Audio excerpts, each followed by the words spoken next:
जय जगन्नाथ जय जगन्नाथ। अच्छा आपण आज आ गोटे कथा टी कहूँ माने मो भीतर जो आसे मुझे कही कहीं मु तो पूर्व कही ये संसार रे माने जोटा तो जहाँ मुझे चिंता जहाँ मुझे भावे जहाँ मुझे करे माने जगतर कर्ता परम ईश्वर जानते अनुगुण ये विश्व जदि आप जो कथाटा कहे ये विश्व से कथाटा रेकर्डिंग फेकर्डिंग आवश्यकता ना मुझे जिते जहाँटा करे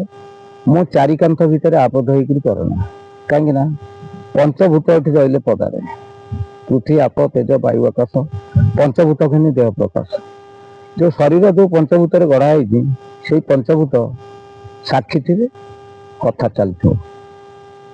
अच्छा आप देखु ईश्वर सृष्टि रे बा ईश्वर जो सृष्टि की तैयारी कर तार गोटे पार्ट कई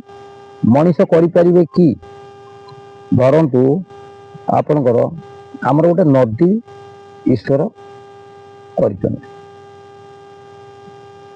नदीटा को बर्तमान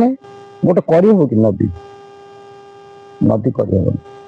नदी आमर केते उपकार करुच्ची देखो प्रथम जल देले जल ही जीवन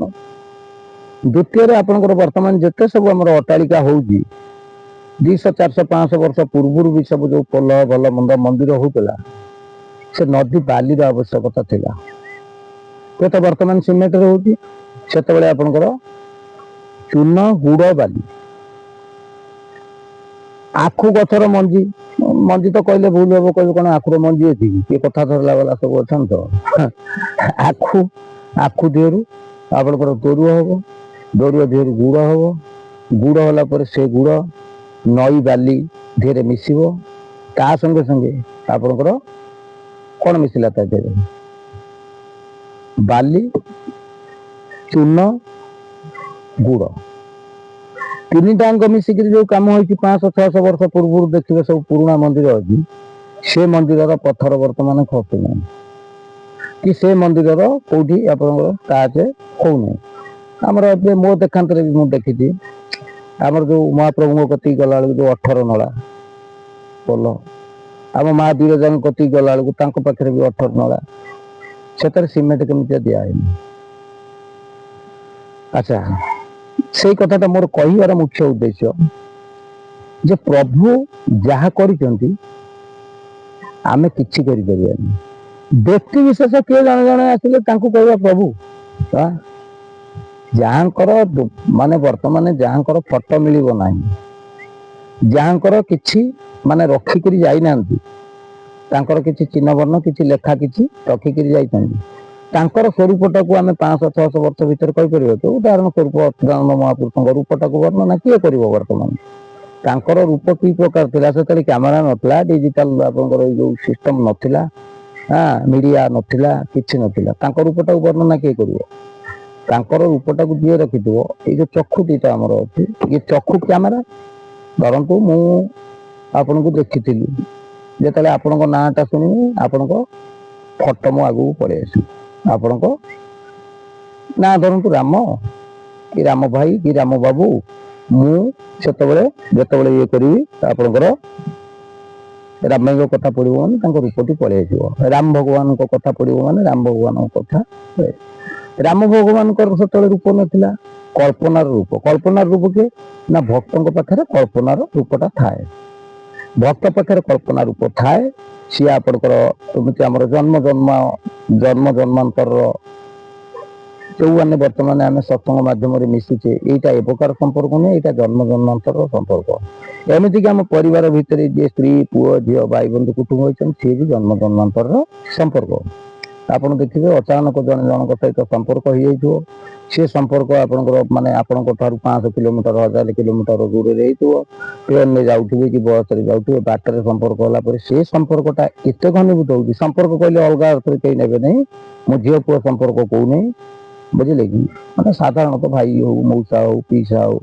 धरम माँ हो कि बापा हो धरम माँ कथा उठिला नहीं भूल कहदेली माँ हो मौसी हो जो प्रकार संपर्कटा आम रखाई ସେ ସମ୍ପର୍କର ରୂପଟା ପଳେଇ ଆସେ। ଯଦି ସେ ରୂପଟା ପଳେଇ ଆସିଲା 500 ମାନେ 5 ବର୍ଷ 10 ବର୍ଷ ପରେ ରୂପଟା ପଳେଇ ଆସୁଛି, ଆମେ ଆଉ ଦେଖା ସାକ୍ଷାତ ହେଇନଥିବା, ଯାହାଙ୍କ ସହିତ ସମ୍ପର୍କ ହେଲା ଯିବା ଆସିବା ଭିତରେ ତାଙ୍କ ନାଁଟା ଯଦି ପଳେଇ ଆସୁଛି ତାଙ୍କ ରୂପଟା ପଳେଇ ଆସେ। ସେମିତି ଯୁଗେ ଯୁଗେ ଭଗବାନ କହିଛନ୍ତି ଯୁଗକୁ ଯୁଗ ଏଇ ମତ ପରମାନନ୍ଦ ଏଇ ଜଗତ। ଯେତେବେଳେ ଯୁଗେ ଯୁଗେ ଯିଏ ଥିଲେ ସେ ହିଁ ଅଛନ୍ତି, ଆଉ ସିଏ ଆପଣଙ୍କର ତାଙ୍କର ଭକ୍ତ ଅଛନ୍ତି। ଭକ୍ତର କଳ୍ପନାର ରୂପଟାକୁ ଭକ୍ତ ଆପଣଙ୍କର ଯେକୌଣସି ମାଧ୍ୟମରେ ହଉ, ଆପଣଙ୍କର ଶିଳାରେ ହଉ ବା ଚିତ୍ର ମାଧ୍ୟମରେ ହଉ, ଯୋଉ ବାବଦରେ ହଉ ସିଏ ତାକୁ ରଖିଥିଲେ। ସମୟ ଅନୁସାରେ ତାକୁ ବାହାର କଲେ, ଆମେ ତାକୁ ମାନିଲେ। ଆମେ କ'ଣ ରାମ ଭଗବାନଙ୍କୁ ଦେଖିଥିଲେ କି? ଆମେ କ'ଣ କୃଷ୍ଣ ଭଗବାନଙ୍କୁ ଦେଖିଥିଲେ କି? ଆମେ କ'ଣ ନରସିଂହ ଭଗବାନଙ୍କୁ ଦେଖିଥିଲେ କି? ନରସିଂହଙ୍କର ଯେତେବେଳେ ନରସିଂହ ଅବତାର ହେଇକିରି ସତ୍ୟ ଯୁଗରେ ଆସିଲେ ସେତେବେଳେ କ'ଣ କିଛି ଫଟୋ ଥିଲା? ନା ବର୍ତ୍ତମାନ ଆମର ଯୋଉ ସିରିଏଲ ଚାଲୁଛି ଯିଏ ନରସିଂହ ଅବତାର ହଉଛନ୍ତି ଏଡିଟିଂ କରିକି ଯୋଉ ପ୍ରକାର କରାହଉଛି ସେଇଟା କ'ଣ ସେତେବେଳେ ଥିଲା କି? ନା ଭକ୍ତ ସବୁବେଳେ ଭକ୍ତ ଆମର ଲେଖା ହେଇଛି ଭକତ ଭଗବାନ ଦୁଇ ବୁଝିଲେ ଭିନ୍ନ ଭିନ୍ନ ନାହିଁ। ମୋର ଭକତ ମୋର ମିତ୍ର ଜଗତ କରେ ସେ ପବିତ୍ର। ଆପଣ ଦେଖନ୍ତୁ ଭକ୍ତ ବର୍ତ୍ତମାନ ତ କେହି ନାହାନ୍ତି, ସବୁ ଭଗବାନ। ମୋର ଏଠି ଗୋଟେ କଥା କହିବାର ଅଛି, ଯଦି କଳି ଯୁଗରେ ଏତେ ଭଗବାନ ଆସିକିରି ଗଲେ, କଳି ଯୁଗ ତ ଆପଣଙ୍କର 4,32,000 କହିଲେ 4,32,000 ବର୍ଷ କଳି ଯୁଗର ଆଇସ ବୋଲି ଯାହା ପ୍ରମାଣ ଅଛି ଆପଣଙ୍କର ମାଳିକାରେ ହଉ କି ଆପଣଙ୍କର ପୁରାଣ ଶାସ୍ତ୍ରରେ ହଉ। 4,32,000 ବର୍ଷ ଯଦି ପରମାୟୁ ଅଛି, ବର୍ତ୍ତମାନ କେତେ ହଜାର ବର୍ଷ ହେଲା ଆପଣ ମାନେ ଜାଣିଥିବେ, ଯିଏ ଜ୍ଞାନୀ ଅଛନ୍ତି। ଆଉ ବର୍ତ୍ତମାନ କ'ଣ ଭଗବାନ ଆସିକିରି ମାନେ କଳିକି ବିନାଶ କରିଦେଇକିରି ସତ୍ୟ ପ୍ରତିଷ୍ଠା କରିଦେଇ ପଳେଇଛନ୍ତି? ସତ୍ୟର ଅନ୍ୟ ନାମ କ'ଣ ଏଇଆ? କ'ଣ ସତ୍ୟର ଅନ୍ୟ? ବର୍ତ୍ତମାନ ଆମେ କ'ଣ ସତ୍ୟରେ ଅଛେ? କିଏ ସତ୍ୟରେ ଅଛନ୍ତି? 100 ଲୋକଙ୍କ ଭିତରେ ଦେଖିବେ 2 ଜଣ ସତ୍ୟତା ଭିତରେ ଥିବେ, ଆଉ ସତ୍ୟତା ଭିତରେ ଯିଏ ଥିବ